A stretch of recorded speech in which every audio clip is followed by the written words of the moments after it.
Hello students, आज जो हम टॉपिक स्टार्ट कर रहे हैं वो है एक्सरसाइज 2.2 का क्वेश्चन नंबर 2।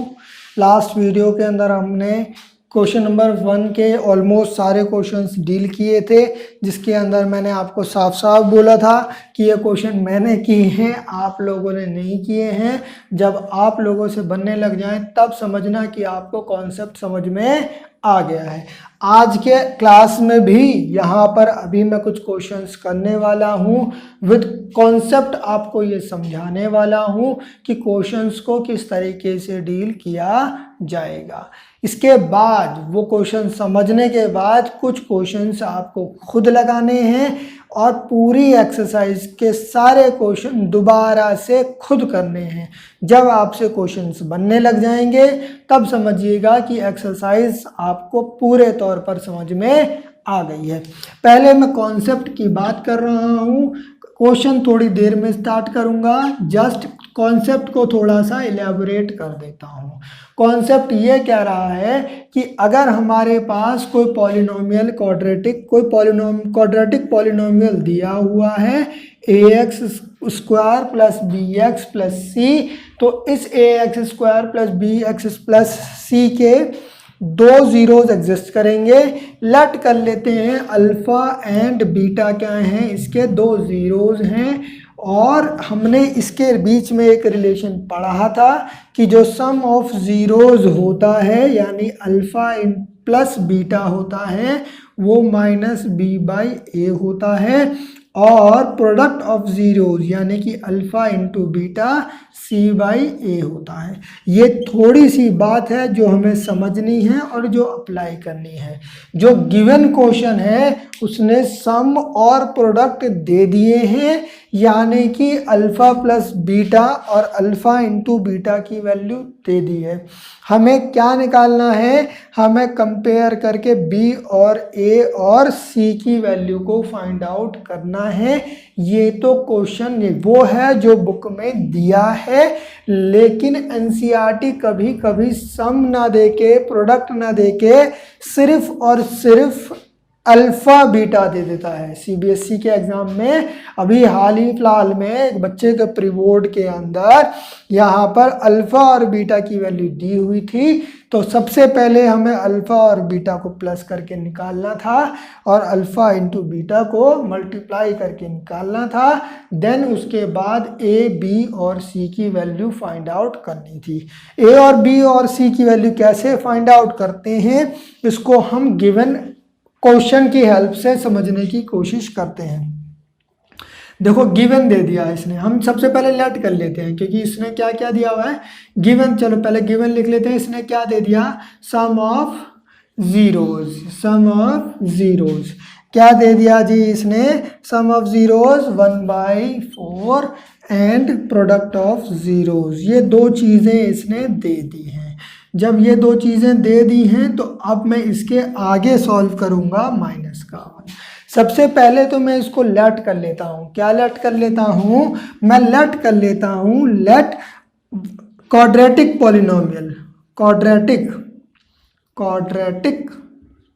पॉलिनोमियल बताओ यार, स्पेलिंग भूल गए हम, हो जाता है कभी कभी बोर्ड पे। Given quadratic, let quadratic polynomial is ax square plus bx plus c, है ना, एंड इट्स जीरोज। उसके जीरोज क्या क्या हैं हमारे पास, इट्स जीरोज आर कितना, अल्फा एंड बीटा। ठीक, तो अगर मैं अकॉर्डिंग टू क्वेश्चन चलूँ, क्या अकॉर्डिंग टू क्वेश्चन चलूँ, तो क्वेश्चन में तो दे दिया sum of zeros alpha plus beta, बोल दिया ना, sum of zeros alpha plus beta किसके बराबर है, 1/4 के, या फिर मैं इसको बोलूँ कि अल्फा प्लस बीटा की वैल्यू किसके बराबर होती है, माइनस बी बाई ए के, जो कि गिवन है किसके, 1/4 के। बात सही, यहाँ तक ठीक। मैं इसको ऐसे भी लिख सकता हूँ b/a माइनस 1/4 4। समझने के लिए मैंने थोड़ी देर पहले भी बताया था आपको, जब कभी भी अगर कोई प्लस में आ रहा है वैल्यू, b की जगह पर प्लस में वैल्यू आ रही है, इसका मतलब एक माइनस बाहर है और b अपने आप में नेगेटिव है। देखो b अपने आप में क्या है, नेगेटिव है। इस तरीके से अगर मैं आगे चलूं क्वेश्चन को के अंदर, तो क्वेश्चन में क्या कह रहा है, ये प्रोडक्ट ऑफ जीरोस है ना, प्रोडक्ट ऑफ जीरोस यानी कि एंड, और क्या दे दिया, अल्फा इंटू बीटा। भाई साहब कितना दे दिया, अल्फा इंटू बीटा माइनस का 1, यानी c बाई ए दे दिया माइनस का 1। देखो कंपैरिजन करें तो a की जगह पर क्या लिखा है, 4 लिखा है, यहाँ पर a की जगह पर क्या लिखा है, अगर इसके नीचे देखोगे तो क्या लिखा है, 1 लिखा है। लेकिन मैं अगर इसलिए लिखना चाहूँ तो c बाई ए को कैसे लिख सकता हूँ, -4/4, कट जाएगा भाई, 1 ही बनाएगा। क्यों कर रहा हूँ, क्योंकि यहाँ पर a की जगह पर 4 लिखा है और b की जगह पर यहाँ पर a की जगह पर 1 लिखा है, मुझे 4 बनाना है। तो 1 को किससे मल्टीप्लाई किया जाए, 4 से मल्टीप्लाई किया जाए, तो ऊपर नीचे 4 से मल्टीप्लाई कर दिया। नाउ इफ करके लिख रहा हूँ, इफ करके बोलूँ, अगर यहाँ से बोलूँ बाय कंपैरिजन, मैं कंपैरिजन कर रहा हूँ ना भाई, बाय कंपैरिजन। इफ हमारे पास a की वैल्यू कितनी आ गई, 4, और b की वैल्यू देखिए भाई, b की वैल्यू कितनी है, a तो 4 है, b की वैल्यू कितनी है, -1, एंड c की वैल्यू कितनी आ रही है, -4, then one of the polynomial, one of the quadratic polynomial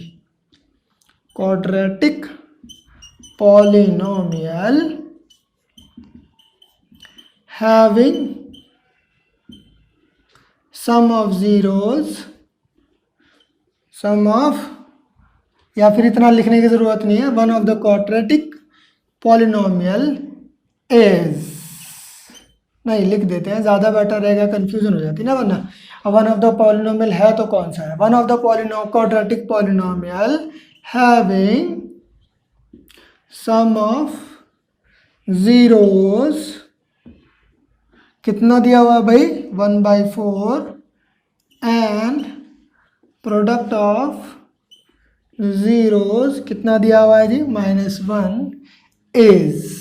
भाई इस ए बी सी की वैल्यू रखेंगे, इक्वेशन कौन सी थी, ये वाली थी, इस इक्वेशन में वैल्यू पुट करें तो ए की जगह पर ए रखा, 4 रखा, तो कितना आया, 4x², बी की जगह पर -1 रखा तो कितना आया, -x, और सी की जगह पर -4 रखा तो कितना आ गया, ये आ गया। ये हमारे पास आंसर आ गया। ये एक क्वाड्रेटिक पॉलिनोमियल है, इसके मल्टीपल जितने भी होंगे वो सारे के सारे हमारे पास अदर क्वाड्रेटिक पॉलिनोमियल बनाएंगे।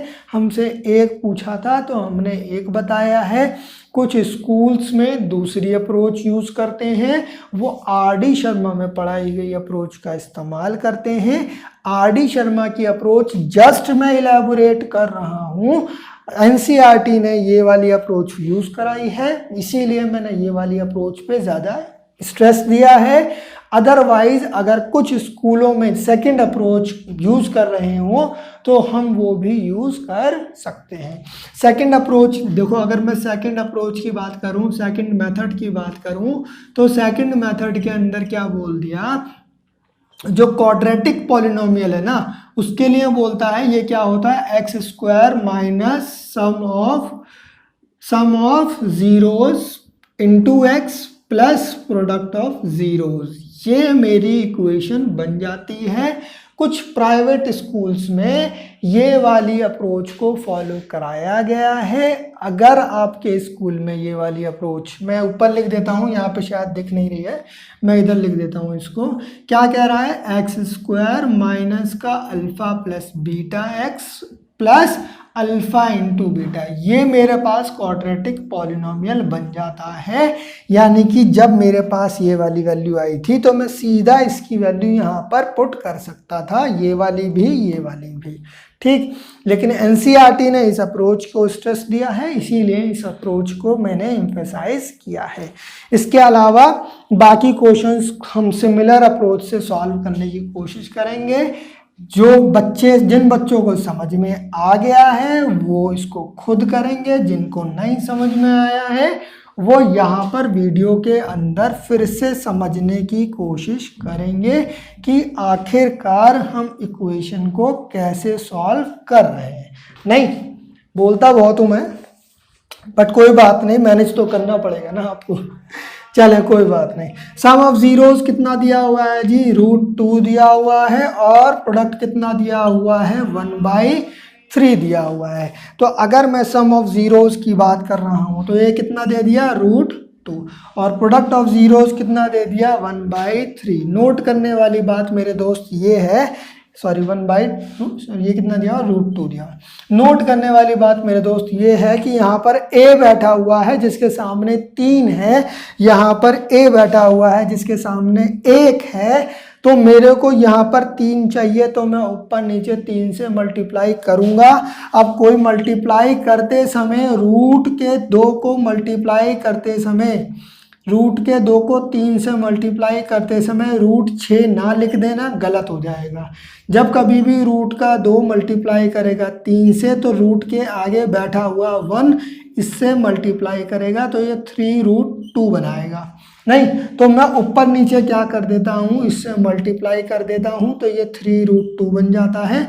दूसरी बात नोट करने वाली ये है जो मैंने आपको बताई थी कि अगर ये पॉजिटिव है तो इसका मतलब ये b अपने आप में नेगेटिव रहा होगा, तभी बाहर वाला माइनस और ये वाला माइनस मिल करके पॉजिटिव बना रहे होंगे। यहाँ से अपने पास a की वैल्यू देखो कितनी आ रही है, 3 आ गई। ऊपर नीचे 3 से मल्टीप्लाई कर दिया दोस्त। यहाँ पर कितना है, 1/3। अगर कंपैरिजन किया जाएगा, अगर कंपैरिजन किया जाएगा दोस्त तो a की वैल्यू देखो इधर 3 है और इधर भी 3 है, तो a की वैल्यू कितनी आ गई, 3 आ गई। अगर b की वैल्यू देखें तो b की वैल्यू -3√2 है। क्या है जी, -3√2। और अगर c की वैल्यू देखें तो c की वैल्यू क्या है, 1। यानी कि हमारे पास जो गिवन क्वाड्रेटिक वैल्यू बनी है इस पॉलिनोमियल के अंदर, इस क्वाड्रेटिक पॉलिनोमियल के अंदर ये वैल्यू पुट कर दी जाएंगी तो आंसर मिल जाएगा। क्या कह रहा है, 3x² माइनस का 3√2x प्लस का 1, यही क्या है आपका आंसर है। होप आपको ये समझ में आ रहा होगा। ऑल्दो मैं थोड़ा स्लो चल रहा हूँ, बट जिन बच्चों को चीज़ें समझ में आ रही हैं वो वीडियो को थोड़ा थोड़ा करके स्किप कर सकते हैं या फिर पहले खुद अटेम्प्ट कर लें, उसके बाद वीडियो को एक गो में कंटिन्यूअसली समझ लें। ठीक, नेक्स्ट हमारे पास क्या है, सम ऑफ जीरोस दे दिया इसने 0 और √5। क्या वैल्यू दे दी है, 0 और √5। मेरी बात समझ लेना, मैं आपको बार बार बता रहा हूँ, आप जब तक निर्णय नहीं लेंगे कि आपको सीखना है तब तक आप नहीं सीख सकते। आपको कोई भी नहीं सिखा सकता। सीखना है तो आपको खुद मेहनत करनी पड़ेगी, आपको खुद समझना पड़ेगा कि चीज़ें किस तरीके से होती हैं। अदरवाइज कुछ भी कर लो आपको चीज़ें समझ में नहीं आएंगी।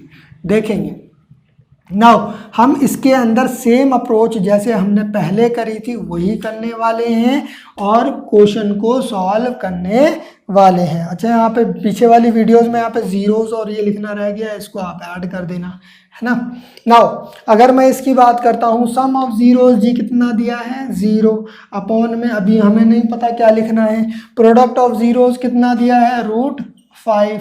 अब तो समझ में आ गया, इसके नीचे 1 है तो इसका मतलब इसके नीचे भी क्या है, 1 है। अगर इसके नीचे 1 है देखो जीरो के आगे आप माइनस लगाओ ना लगाओ कोई फर्क नहीं पड़ता, वो हमें अल्टीमेटली क्या बनाएगा, जीरो ही बनाएगा। ये क्या आ गया हमारे पास, √5 और अपॉन 1। यहाँ से सॉल्व किया, कंपैरिजन कर रहा हूँ दोस्त, इधर भी a के सामने 1 है, इधर भी a के सामने 1 है, तो a की वैल्यू कितनी आ गई 1। इधर भी b के सामने कितना है, 0 है, तो b के सामने भाई अब माइनस लगाने की ज़रूरत नहीं है, माइनस लगाना कोई ज़रूरी नहीं होता, इसमें माइनस नहीं लगाया जाता। यहाँ पर c के सामने क्या है, √5। तो अगर मैं बोलूँ कि भैया सम ऑफ जीरोस क्या होना चाहिए, 0 हो जाए और प्रोडक्ट क्या होना चाहिए, √5 हो जाए, ऐसी एक क्वाड्रेटिक इक्वेशन अगर मैं निकालना चाह रहा हूँ तो a की वैल्यू कितनी है 1, यानी कि 1x² प्लस का 0x प्लस का √5, ये मेरे पास क्या हो गई,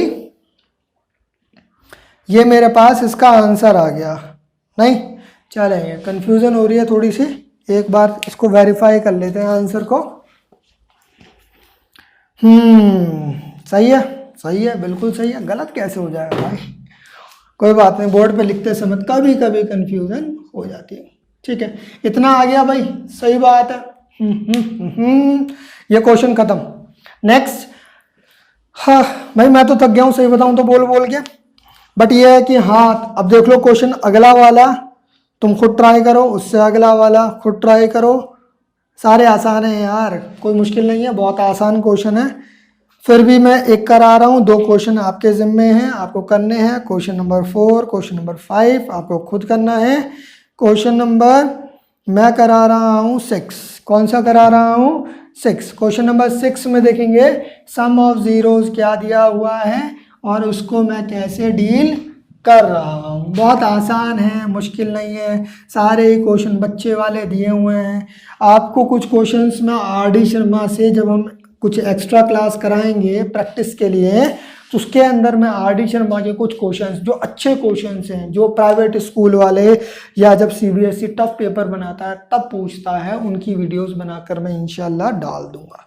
ये क्या कह रहा है, सम ऑफ जीरोस दे दिया 4, प्रोडक्ट ऑफ जीरोस दे दिया 1, यानी सम ऑफ जीरोस क्या है 4 और प्रोडक्ट ऑफ जीरोस क्या है 1, 1/1 डिसाइड हो गया कि भैया a की वैल्यू 1 है, a की वैल्यू 1 है। मुझे पता है, मैंने क्या बताया था, अगर यहाँ पर b के सामने वाला टर्म पॉजिटिव आ रहा है, इसका मतलब b अपने आप में नेगेटिव रहा होगा, यानी कि मेरे को इसकी फॉर्मेशन चेंज करनी है, -b/- इस तरीके से लिखना है, इस तरीके से लिखना है। ये माइनस माइनस मल्टीप्लाई करके प्लस बनाते हैं। यहाँ से अगर कंपेयर कर रहा हूँ तो a की वैल्यू कितनी आ गई दोस्त, 1 आ गई, b की वैल्यू कितनी आ गई, -4 आ गई, और c की वैल्यू कितनी आ गई, 1 आ गई। अगर मैं सम ऑफ जीरोस देखूँ तो कितना है, 4 है, प्रोडक्ट ऑफ जीरोस देखूँ तो कितना है, 1 है, इक्वेशन लिखना चाहूँ तो कितनी है, 1x² माइनस का 4x प्लस का 1। देखो इतने आसान है ये क्वेश्चन, तो सिंपल सी बात है, आपको लॉजिक समझना है, क्वेश्चन को किस तरीके से डील किया जा रहा है। एक बार लॉजिक समझ में आया तो आप सेम फॉर्मेट यूज करेंगे। मैं आपको बोल चुका हूं, जब आप क्वेश्चंस को डील करेंगे तो क्वेश्चन डील करते समय हर एक क्वेश्चन को सिस्टमैटिकली रिप्रेजेंट करेंगे। रिप्रेजेंटेशन के मार्क्स होते हैं, आप चाहते हैं कि इन क्वेश्चंस में आपको 3 में से 3 मिले, तो इसके लिए आपको क्वेश्चन को सिस्टमैटिकली रिप्रेजेंट करना पड़ेगा। ऑल्दो ये वाले क्वेश्चंस जो हैं 1 मार्क्स या 2 मार्क्स में पूछे जाते हैं, बट अगर 2 मार्क्स में भी है तो एटलीस्ट आपको थोड़ा रिप्रेजेंटेशन के साथ लिखना पड़ेगा। होप ये वीडियो आपको समझ में आई होगी जो हमने की है। यहाँ पर एक्सरसाइज आपकी 2.2 खत्म हो गई है। नाउ नेक्स्ट वीडियो में हम 2.3 एक्सरसाइज स्टार्ट करेंगे, उसके कॉन्सेप्ट को समझेंगे, देन उसके ऊपर क्वेश्चंस लगाएंगे। ठीक है, यहाँ तक समझ में आ गया, चलो बहुत बढ़िया। बाकी अभी आपको क्या करना है, पूरी एक्सरसाइज जैसे मैंने वीडियो के शुरू में बताया था, पूरी एक्सरसाइज 2.2 की ऊपर से लेके यानी फर्स्ट क्वेश्चन से लेके लास्ट क्वेश्चन तक दोबारा लगानी है। हम क्वेश्चन को मल्टीपल टाइम लगाएंगे, जितनी बार क्वेश्चंस को लगाएंगे उतना ज़्यादा कॉन्सेप्ट क्लियरिटी में आएगा। ठीक है, मिलते हैं नेक्स्ट वीडियो में।